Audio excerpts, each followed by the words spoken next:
recording, share my screen, and come back to our terminals, and we will go over the quiz here again in the terminal session here. There's 8 problems, each problem worth 1 point this time. I'm going to do things a little bit differently here with how exactly we're going over the quiz problems. Inside of the Git repository, there's always been all of these PDF files, but then these corresponding TeX files. TeX is the extension for LaTeX, and most mathematical computer science documents written in LaTeX. A lot of people pronounce this as TeX, pronouncing the X here like an English X, but the cool way to pronounce it is tech, like technology. The author of LaTeX, Donald Knuth, his inspiration for naming it tech was from the Greek word technis, where we get technology from. And so these are actually supposed to be Greek letters right here. And so you're supposed to pronounce it the Greek way if you're in the know. What I'm going to do is I'm going to open up my quiz.tech file right here. This has all of the questions inside of it. And I'm going to, well, first of all, when I'm editing any sort of document that I'm writing, I never touch Microsoft Word or PowerPoint, any of these things. I always write all of my things here in LaTeX, in Vim, and then I always, same way that I'm programming Python, down here, there's a command line program called PDF LaTeX that will compile your .tech file and create the appropriate PDF file. So this is the workflow that I'm always using. Once you've mastered a tool like Vim, it's good to use it in as many places as you can, get that productivity boost everywhere, and also to make it so that when you're just like writing an essay, you are getting the practice with your programming habits as well, or vice versa, programming practice, writing your essay habits. Here I'm going to search for the word problem because that's where it will take us to the first problem here. And so this right here should be our first problem, and this happens to be the LaTeX source code that corresponds to that. Down here, let's reset the screen, and I will copy these lines one at a time down here in order to run our problem.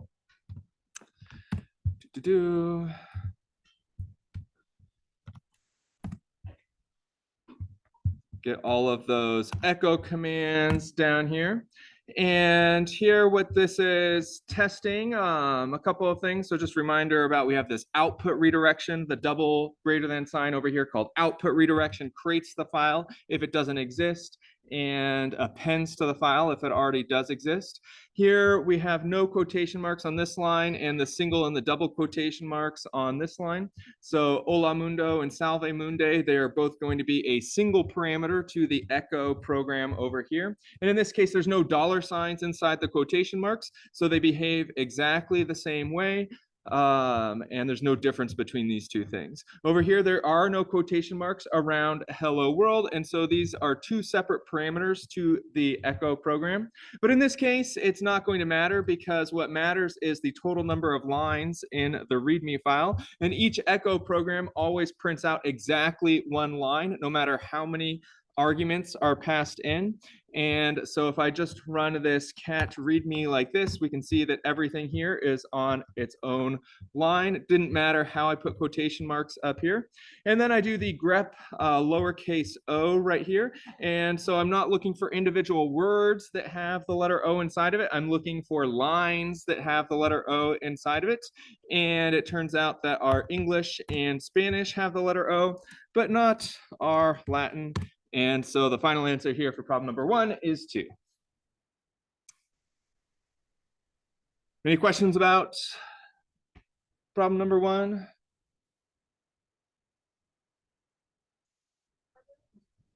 Question is, are they all worth 1 point each? And the answer is yes. Yeah. Question.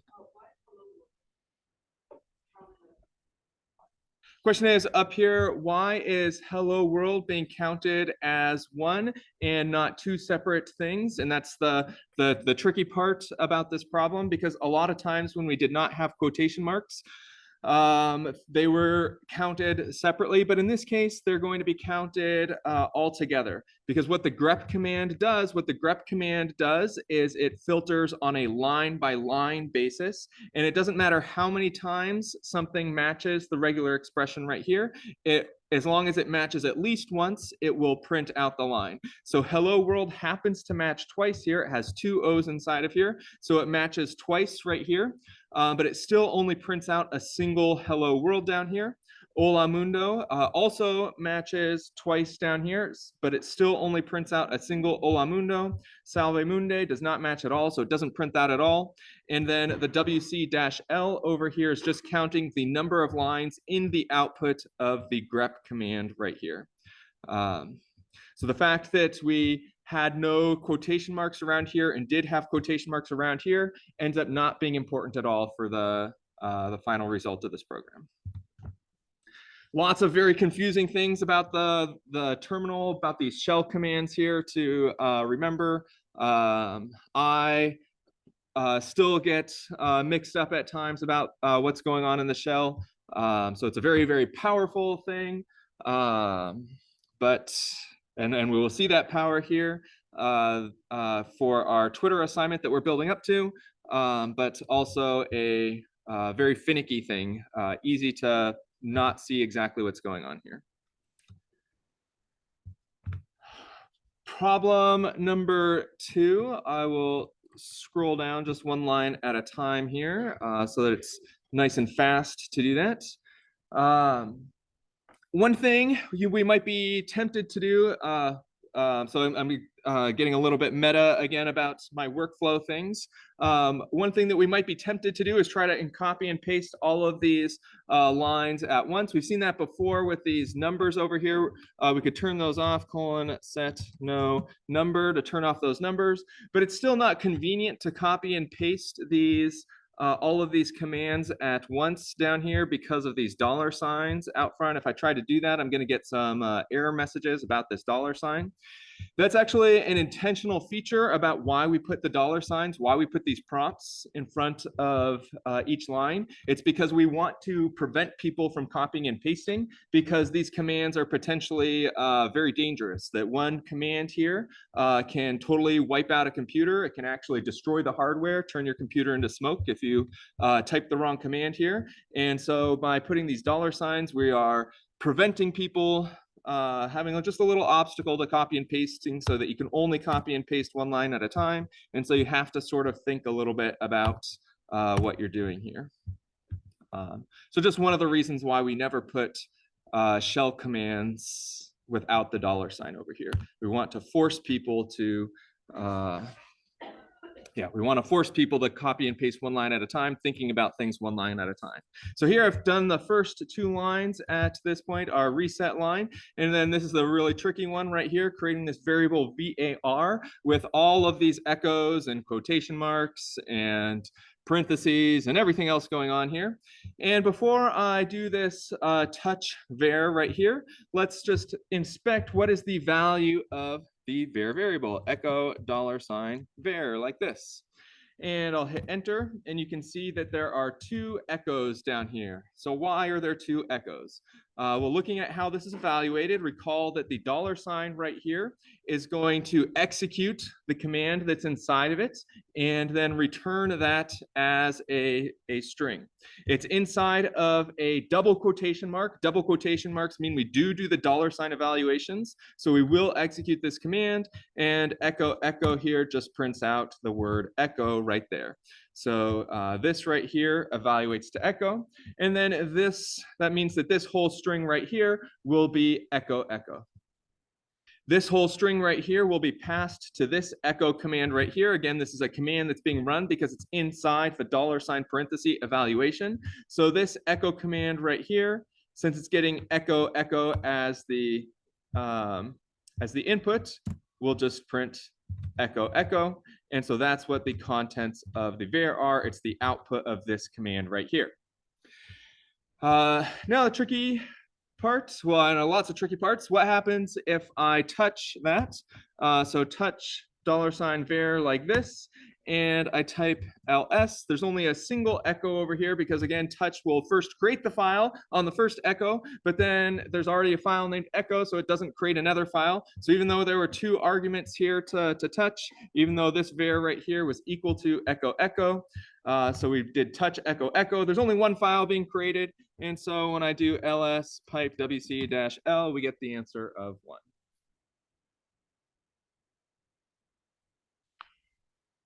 Any questions about number 2?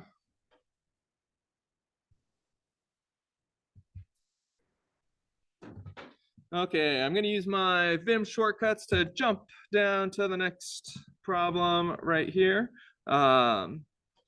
Are for loops. So there, reset this problem. Let's go ahead and, whoops, down here, reset this screen as well. There we go. And for the for loop, copy and paste that right here. And again, after for is the name of a variable over here. So file is the name of a variable. Anytime we're creating a variable, we don't use a $. Only when we're accessing a variable do we use a $. And then after the in is our list of things that the file variable here will take on as values. Because each of these are in quotation marks right here, they will be included as 3 separate values in that the file variable here will take on. And so this for loop will happen 3 separate times. In this case, we're calling the touch command on this parameter right here. This is in single quotation marks. Single quotation marks do not evaluate the $. And so this will only create a single file named $file right here because there's single quotation marks right here. Even though I'm running the touch command right here 3 separate times, I'm running it with the same exact parameter right here on each iteration. And so I'm creating the same file right here. ls pipe wc-l, answer is 1 for problem number 3. Questions about number 3? Yes.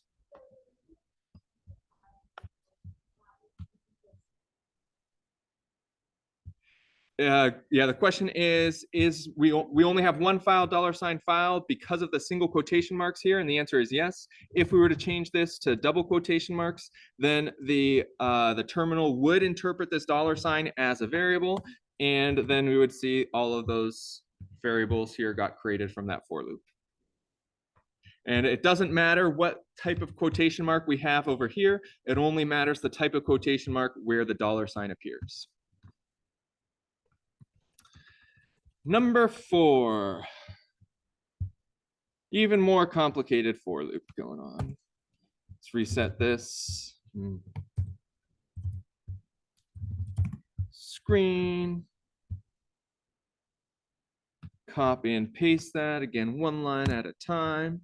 And now we have inside same file name right here, this A and B all grouped together again. This super complicated thing right here. We know it's all grouped together here because of the quotation marks around it. And then a third thing over here. In this case, our touch command over here has double quotation marks around the parameter. So we will interpret what this $sign file is going to be and create a file, a separate file for each one of these for loops. What we'll have to do is we'll have to interpret here exactly what's going on now inside of each of these in order to figure out what the file names were that were being created. I'll go ahead and just let us take a look here.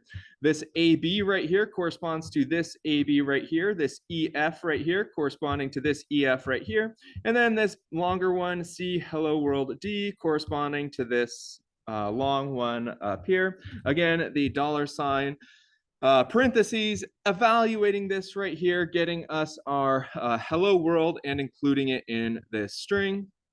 The key important thing here, one of the key important things here is that the double quotation marks in the terminal do not work how they work inside of Python. Inside of Python, you can't have double quotation marks inside of double quotation marks.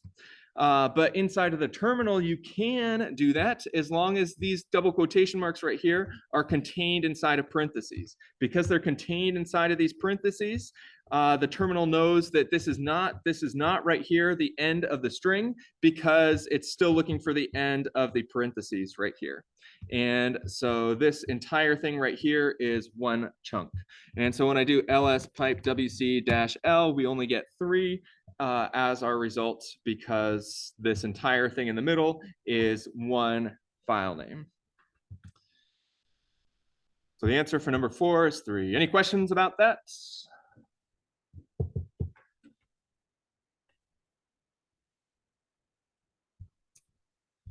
Okay, where'd my cursor go? Number 5. Okay, moving on to the POSIX 2 material.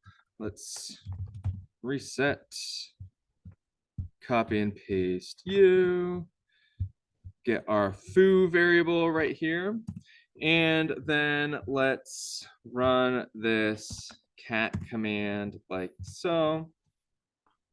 Then before, so the next, I've gone up to this line right here in my terminal down here, and so I've not run the sh. I've not actually run this script yet. Before I do so, let's think about what the contents of this quiz.sh file is going to be.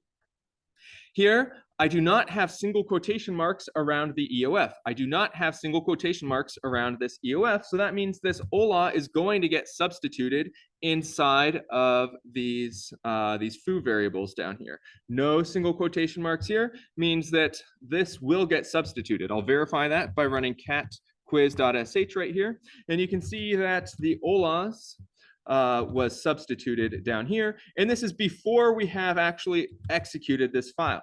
So even though this foo right here was inside of single quotation marks in the contents of this file, because we're only doing input redirection at this point using the here document, the less than signs again meaning input redirection with the EOF called a here document. We're not actually interpreting the contents of this file at all. We're only generating the contents of the file. It doesn't matter what's inside the file. It doesn't matter that this was inside of single quotation marks, because we're not interpreting the document. We don't even know that this is a shell script at this point. We just know that there's no single quotation marks here, so we do the substitution. And down here, we've done the substitution. Now, taking a look at this, if statement right here, it's not going to matter what this foo is equal to, because this doesn't evaluate or doesn't consider foo anywhere. And if we have Ola is not equal to hello, okay, that is a true statement. Ola is in fact not equal to hello, so that's true. So we can come on to the right-hand side of this. Here we say Ola again, not equal to hello.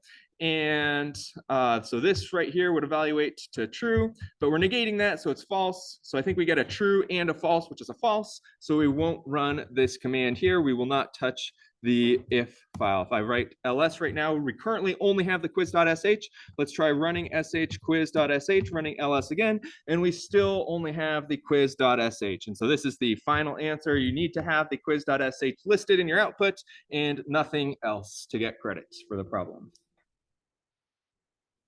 A lot of things going on in all of these problems, but any questions? Number 5.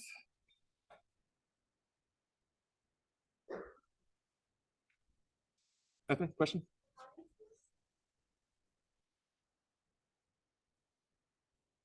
Question is right here, how do these single versus double quotes change things? Good question. So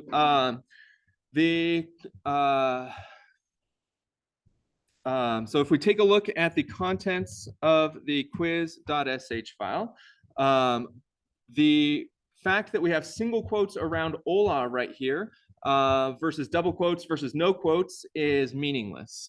The single versus double versus no quotes can only have an effect if there's either a space in the file name or if there's a $sign in the text. Otherwise, it doesn't matter. So once we get to this point, it doesn't matter that there's quotation marks here at all. Up here, it looks like it might matter because we have a $sign inside of it, but the $sign here is getting evaluated as part of the here document and not when we run the quiz.sh file. If I were to change this problem, so I'm going to change the problem right now to put single quotation marks up here around the EOF. And if I do that, then that means that this here document is like it's all inside of single quotes, and $signs will not be evaluated anywhere. And so I will run this new version of the cat command right here, run that, and let's take a look at the output of this new version. So here, because I ran this with single quotes around the EOF right here, single quotes around the here document, the $signs do not get interpreted inside of the input redirection, and we maintain having a $sign foo inside of our quiz.sh file. At this point, because there's a $sign foo inside of the single quotation marks, if I run sh quiz.sh, then it will not interpret this, will not substitute this $sign right here. It'll interpret this as just being the literal string $sign foo, checking that that is not equal to the literal string hello, and that will evaluate to true right here. That will evaluate to true because this will not be substituted. I think over here, so this will be substituted. So this will evaluate to false. Negating that becomes true. You'll get true and true. So it would touch the if file in this case, and it would create it. So if I had not included, if I had made this so that it was single quotes right here, the if would have been created. But because there were no single quotes right here, the if was not created. Good questions. Or what are we on? Number 6, 7? I forget. Number 6. Let's reset our terminal down here. Run our cd commands and say foo equals hola, like that. And now a whole bunch of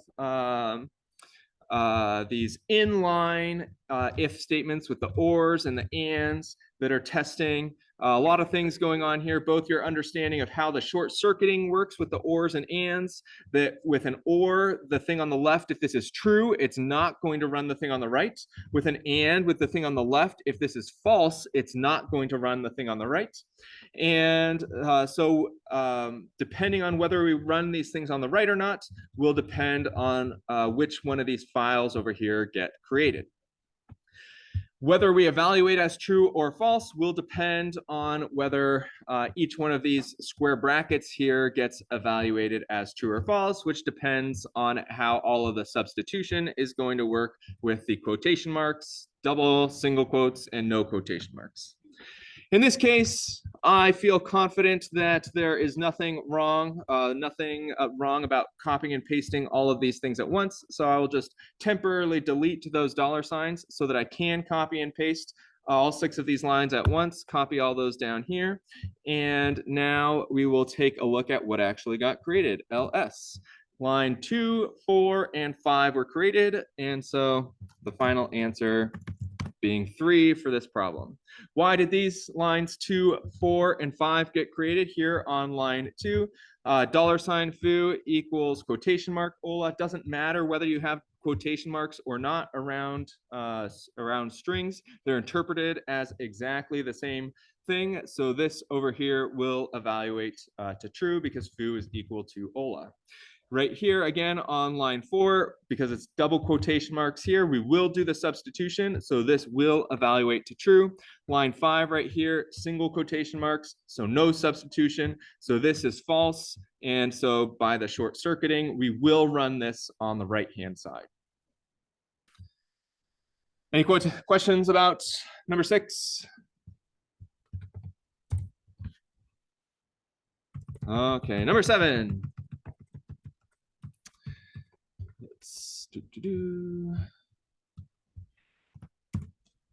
Clear that, reset it again. Now our cat program right here is not creating a shell script for us, but it's creating this logs file. And it's very common, again, to have files called logs that contain a bunch of info messages or error messages, and then use programs like grep to search through those to identify or to quickly zoom in on error messages or whatever sort of information that you're looking for. Again, the cat logs right here is going to output the contents of the log file, passing that as input to the grep command. The grep command over here will search for the word error. Doesn't matter whether there's quotation marks or not around this. And we'll search for the word error. We have this output redirection to this special file dev/null, which means we will ignore whatever the output of grep is. All we care about is whether this is going to succeed or fail. And this will succeed or fail based on whether it finds something. Again, we saw that there's this $? Which tells us what is the status code of the previous program that was run. The grep program right here is the previous program that was run. The status code, the exit code of that program was 0. And in the shell, 0 is a true value and everything non-zero is false. So because this thing over here evaluates to 0, because it is true, we will run the thing on the right-hand side and we will create this foo file, run that, type ls, and now you have to have both of these files listed, both foo and logs, to get credit for the problem. Question?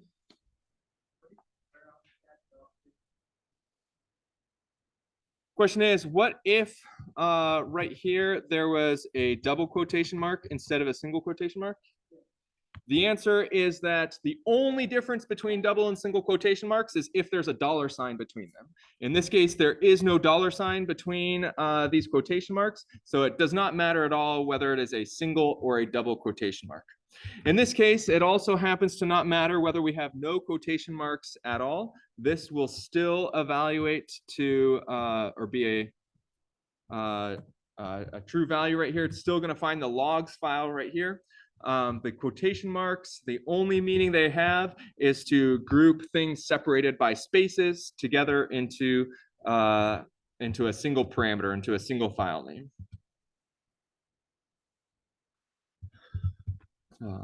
Good question. Any other questions?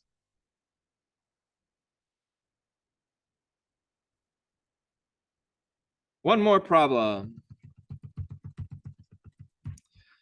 A long one. Let's clear our screen, reset the problem here.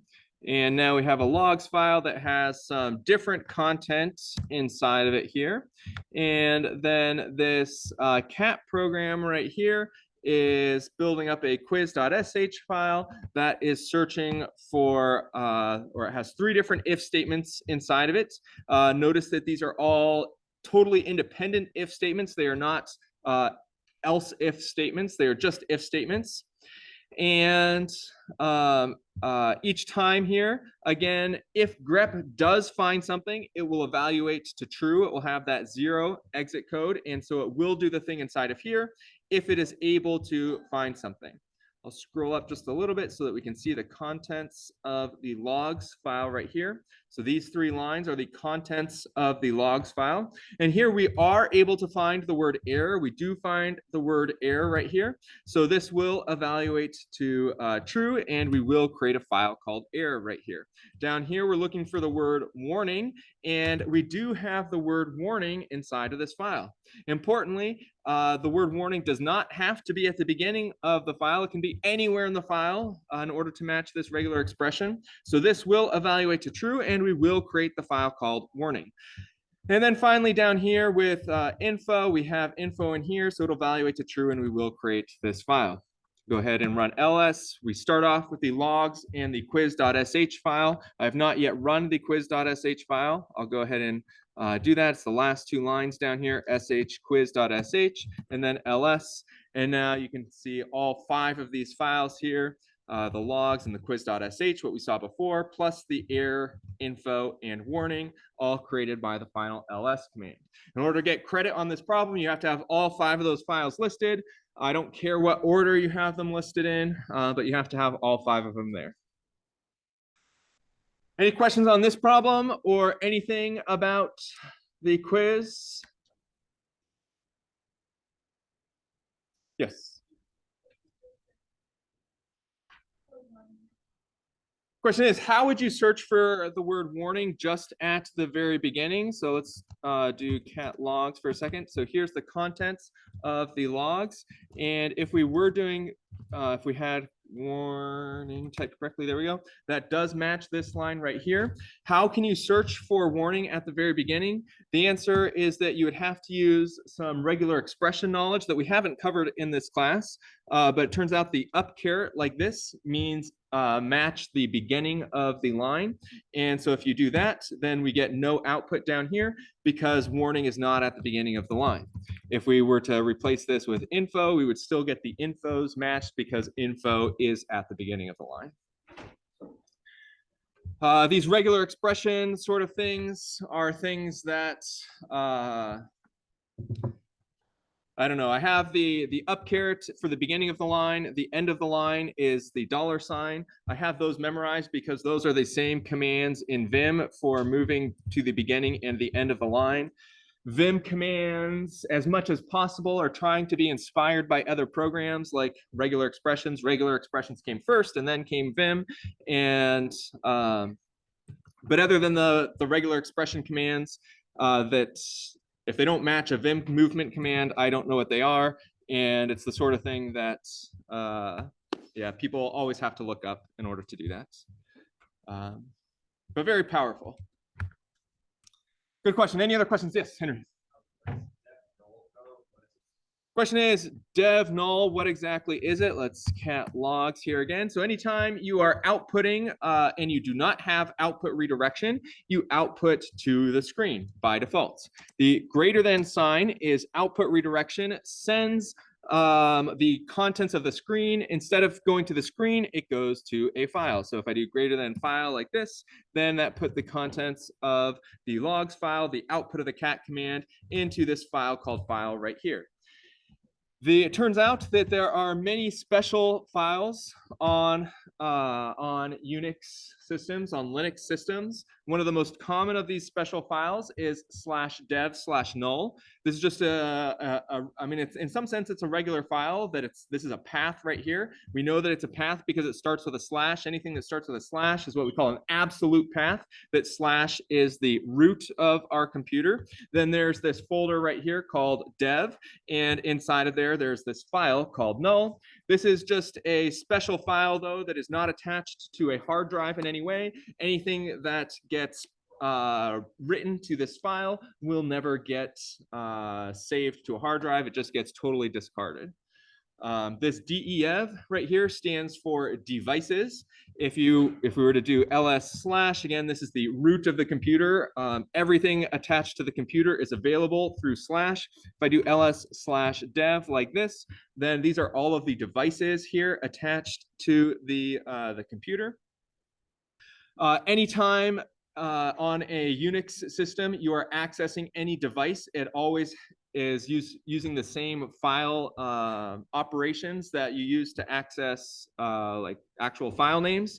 And so somewhere on here, there is a sound card, pipe grep sound, no.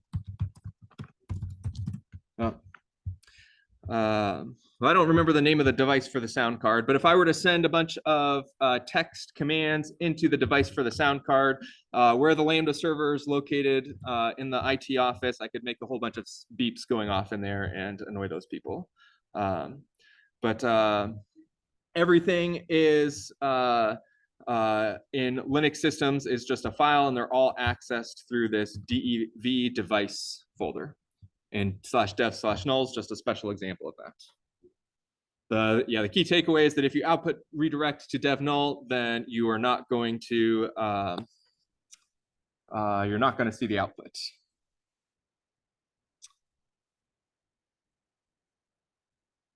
Good question. Any other questions?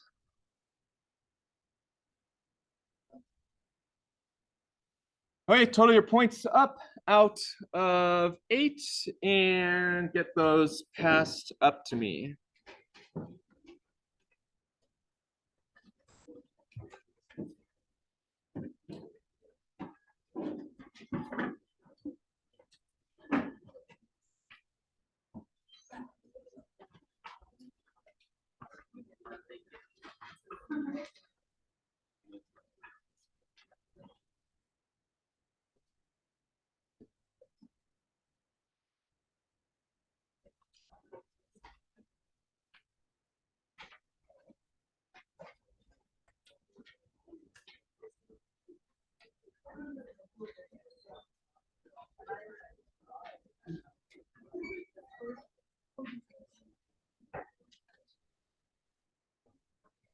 quizzes?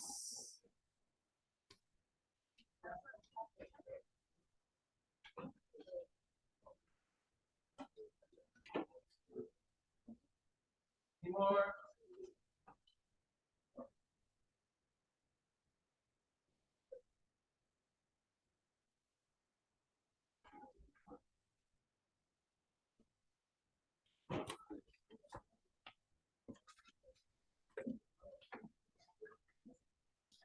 Okay, the rest of today, we're going to talk about more fun terminal stuff. Reminder from last time, we were going over the POSIX Shell 3 practice problems here. And the key idea of this POSIX Shell 3 was related to the glob operator, this star operator. And the hard part about this is when you get into this section on the security applications, security problems related to the glob, and how you can have files that have the names of the command line parameters that you want to pass to programs, and how it screws things up for you. We've actually talked about everything on this practice quiz that we're going to talk about in class. But you'll notice that there's still this section 2 at the end where you're combining your Git knowledge and your glob knowledge together. And you should expect there to be several problems on the quiz next week. So next Wednesday, we'll be having the quiz on POSIX Shell 3. Several, at least 2 problems related to this second section down here, where it's combining all the Git stuff that we know with our glob operators. And these are going to be very, very tricky problems because there's just so much stuff going on here that you'll have to really understand, review what all the Git commands are doing exactly. And then the glob operators, whether like when the Git add happens here, which files exactly is it catching or not catching. It'll be very easy to make mistakes on these quiz problems here. So I have a couple of examples there for you to work through.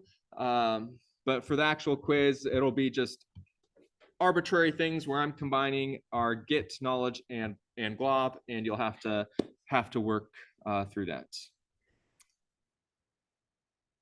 Any questions on anything related to the POSIX 3? The main thing to know is quiz next Wednesday, and it'll be an 8-point quiz.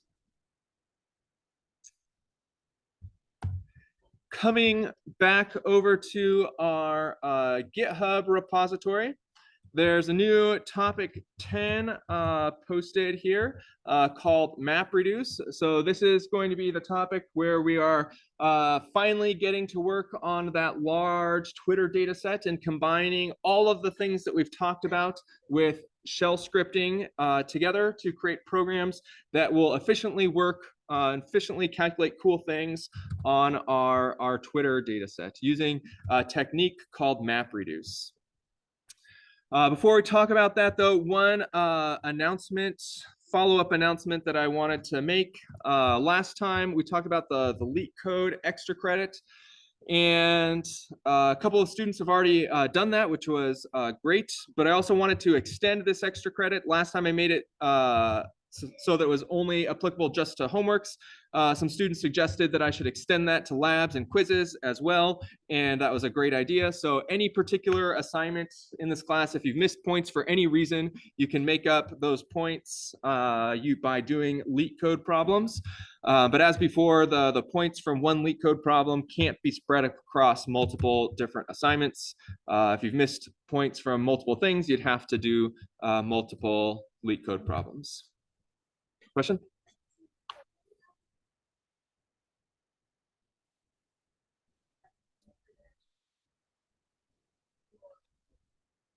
Yeah, so the question is about what's the deadline for demoing this to me in person? The answer is that I will be available over finals week to get things demoed. So you have The last thing that we'll be doing this class will be the last day of finals week. You'll have until that to complete these the LeetCode assignments. For those of you who are graduating early or graduating this semester, and so your grades will be due early, the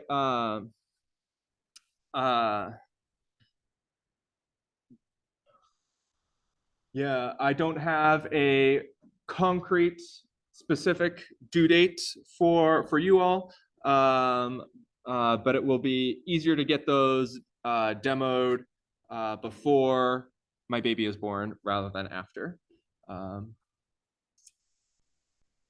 That's a good question. I'll have to think about that situation a little bit more. But for those of you who are not graduating, which I think is the majority, I will be available over finals week to demo things. Good question. Any other? Yes.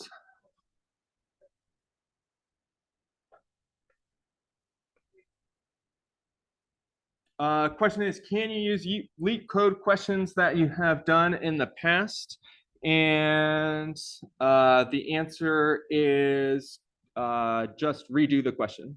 Do it from scratch. You already know the answer, so it'll be easy to do again. But I'll want you to have completed it since starting this class. Yes.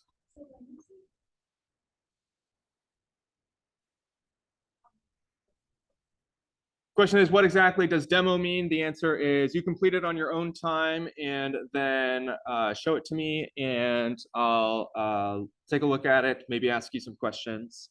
But you complete it on your own and just show me the results.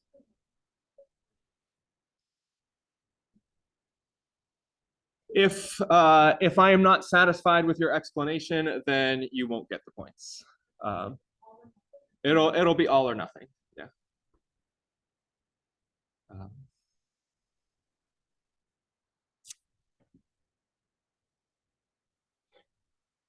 Good questions. Any other questions?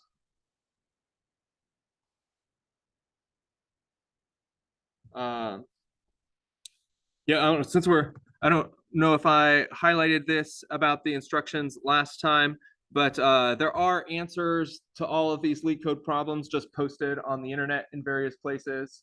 For the purposes of this assignment, you're not allowed to just look at and copy those answers.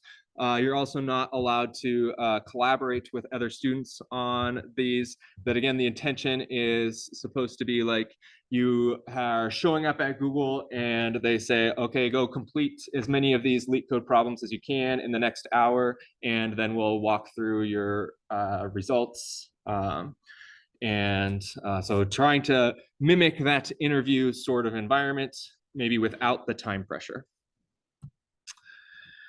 Okay, so talking about our topic 10 new material for this week, there's not a whole lot of things here.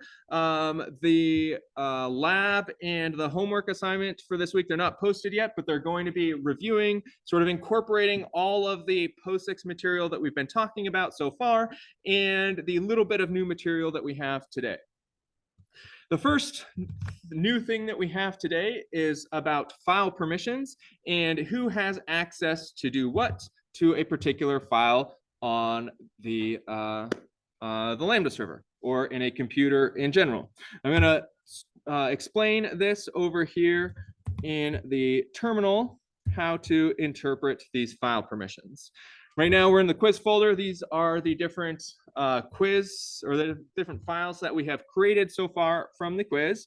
And normally when we're using the ls command, we just care about the names of the files. But again, if we use this ls-l command, the -l standing for list, it will list all the contents of the files with various extra information added to the file. On the right-hand side over here, you can see the name of the file. This right here is the time the file was last accessed, or if the file has only been created, the time that it was created at. These numbers right here are related to something sort of closely related to how much disk space the file is taking up. And then this right here is what's called the group of the file. all of you are contained in the students group on the Lambda server. And so all of your files here in this column will have the word students listed. And then right here is going to be your username. My username that I'm logged in as right now is just CSCI046 example, but this will be your username if you were to run the ls-l command. And then this over here describes the permissions about who can do what to these files. I will go over this in detail, what those dashes and R's and W mean, but this picture right here is sort of like the reference that you can look at to see, like, just remind yourself what everything is, what the explanation for everything is.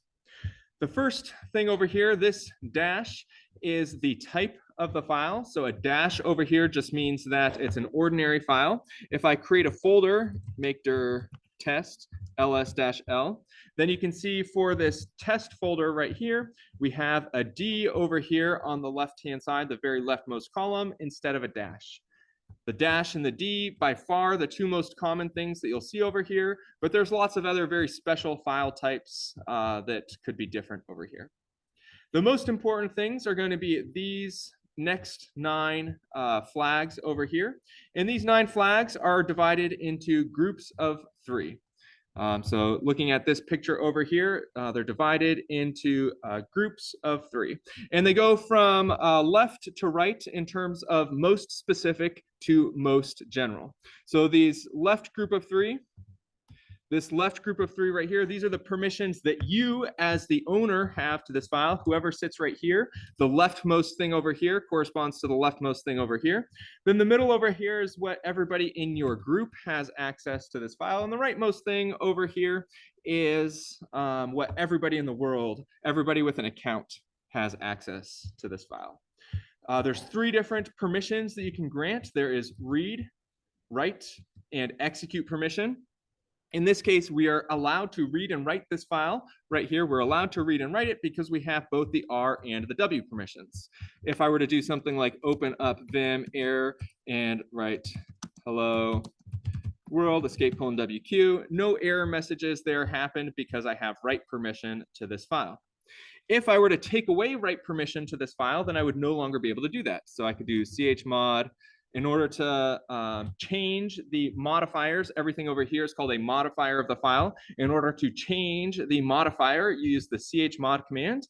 And then in order to specify how you're changing it, in this case, I want to change the user permissions. I'll say user, and I want to subtract the W permission. So user minus W will take away the write permission right here, and then the name of the file, air, right here that I want to apply that to.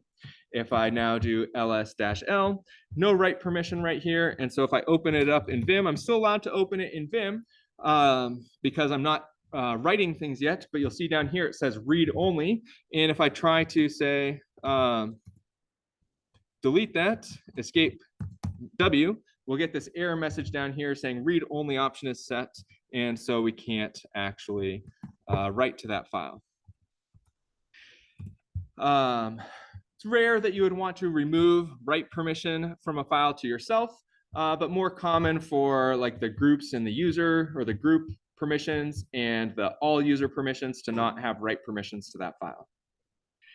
The thing that's going to be interesting to us, most interesting from a shell perspective, is this bit right here, the execute permission bit.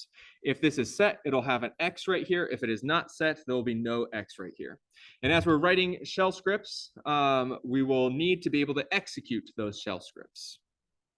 We have a shell script already right here, quiz.sh. Let's go ahead and edit that file. I have edit permissions because I have a W right there. So let's edit that. And I'm going to just make this a little bit simpler to echo hello world like that. And we've seen before that I can specifically tell the program or tell the computer what program to execute this by saying sh and then the name of the file. But what if we don't know like what program to execute this with? How will the computer know? Ultimately, what we're building up to is I want to be able to type just quiz.sh or maybe even just like quiz by itself and have it execute program. Here it's saying command not found. How do we get around this? The first thing that we have to do in all of our shell scripts, we have to tell the terminal what is the executable that runs this code. And that's called the shebang here up at the top, /bin/sh. So this is the name of the program that we'll be using to run this code. The second thing that we have to do is we have to give ourselves execute permission to this code. Give ourselves execute permission to this code. Right now, we don't have it. ls-l quiz.sh, no execute permission to this code. So if I do something like /quiz.sh, it's going to tell me permission denied. You can't execute this code. In order to give myself permission, I have to change the modifier chmod user plus x, and then the name of the file, quiz.sh, like this. And now I can run this and it'll print out hello world. This is equivalent to doing sh_quiz.sh like this. But we'll see that being able to execute it this way will be more convenient for us in a little bit. Any questions so far?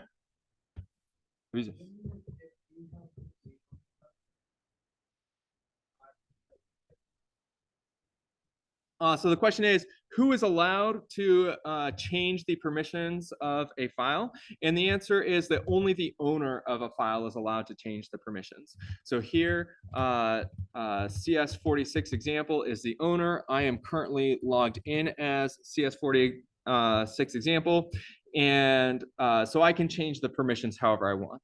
By taking away this write permission, that's sort of just like I can't really take away write permission from myself because I can always give it back to myself.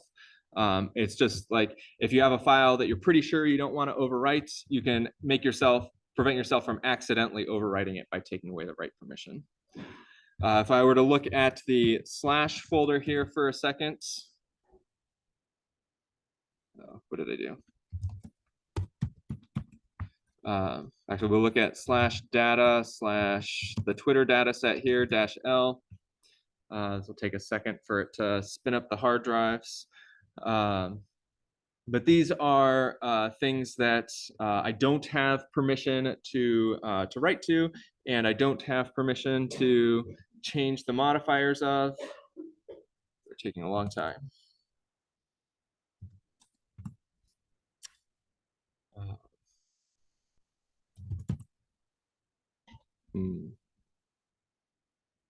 Okay, I'm not sure why that's being too slow. But yeah, only the owner of a file is allowed to change the permissions. Good question. Miles?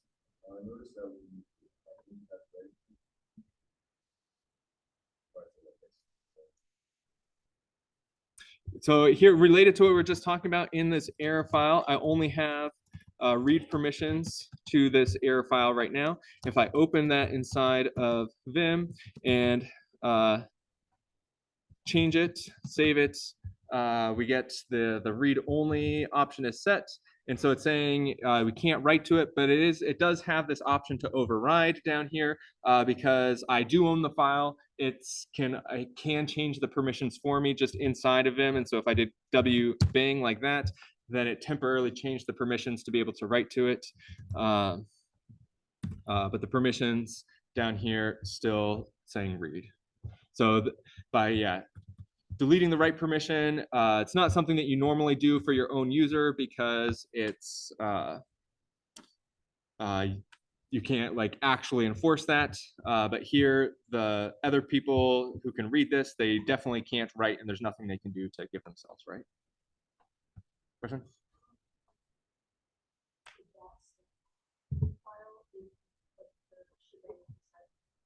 Yeah, great question. So here I have quiz.sh that it has execute permission. It has this X right here. And what happens if I don't have the shebang inside of here? Then what's going to happen is the default, it turns out, is to just run it with the shell. We're going to see here in a second. So shell command, let's create a Python file. Let's do test.py and /bin/python3 print hello world. And now let's chmod user plus x test.py and /test.py. That's not found. Which Python 3, where is Python 3 installed? Which tells you where this program over here is installed. So this is where it's installed. That's what I have to put in my shebang. Vim test.py /user/bin/python3./test.py, and it prints that out running it in Python. If I did not have the shebang here, because this is not shell code, this is Python code, this would generate errors in the shell. It's trying to run it with the shell, but we're getting these errors down here. This is something, so you will, for this MapReduce assignment, be having to write Python code and get it executable. And this is a very common mistake that students run into, is you have what looks like valid Python code and you're getting these weird error messages that you don't look anything like error messages you've seen before. It's because you are not actually running it with Python. You're running it with the shell because you don't have the shebang right there.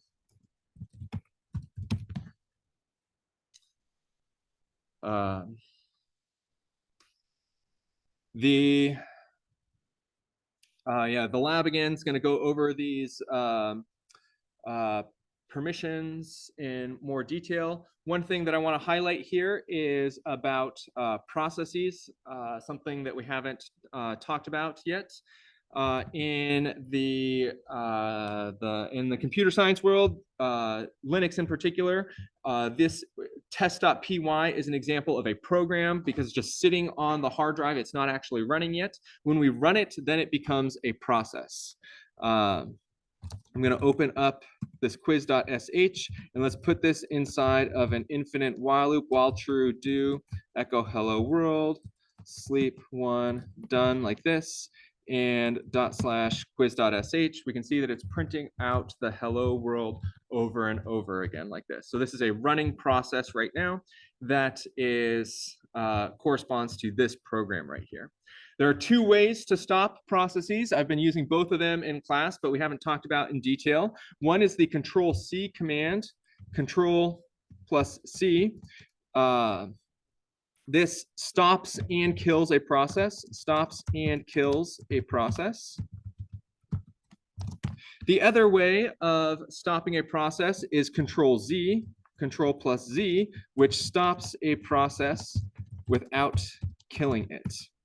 And so if I do up here /quiz.sh, and now I press Control-Z, we can see that it tells me that this is stopped. But it's actually, it still exists. If I type PS right here, PS lists the processes. We can see that this quiz.sh here is still listed as something that is a process. If I type FG, FG stands for foreground. It brings my process back to the foreground here and continues running it, sort of like unpauses it. If I press Control-C again, that stops the process and kills the process. And so if I type PS, it's no longer listed over here. If I redo this quiz.sh command and I type Control-Z and then type BG, BG stands for background. And now this process is sitting in the background, doing computation in the background, but I still have access to the terminal. I can still run commands over here. If I type FG, it'll send it back to the foreground and I can press Control-C here to terminate it. This idea of sending processes, having multiple processes running for one program and sending them to the background is how we're going to analyze our Twitter data set massively in parallel using all 80 CPUs of the Lambda server at once. And again, the lab this week is going to walk you through some of the steps of doing that. But hopefully this will give you some familiarity with that. So when you do the lab, it'll be easier to do. There's a good stopping point for us today. So that's it for today. If anybody has any other questions about anything, happy to answer them after class. Otherwise, I will see you all on Friday.